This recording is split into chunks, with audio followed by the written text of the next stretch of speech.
各位朋友大家好，歡迎來到雅平頭客家體學堂。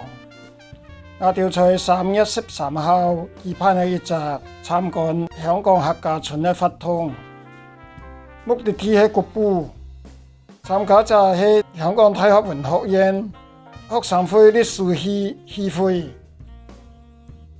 我哋10點鐘到鹿港，趕緊就要出發。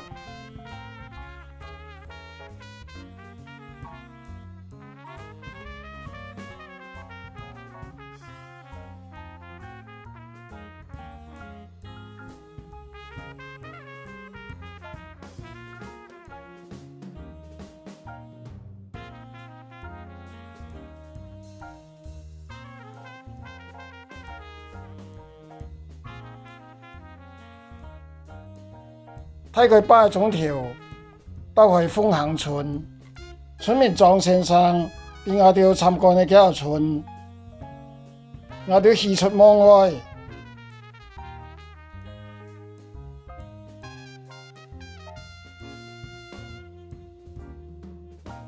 參觀完之後再向前行，睇佢30分鐘就到去局部嘅村口。翻起嚟就係器材學校啦。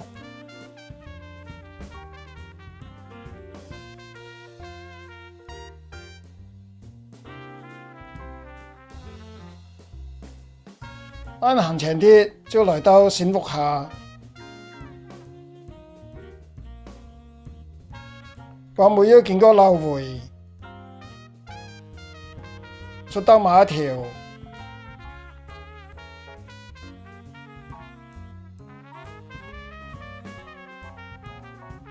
人人睇吧，開始回程。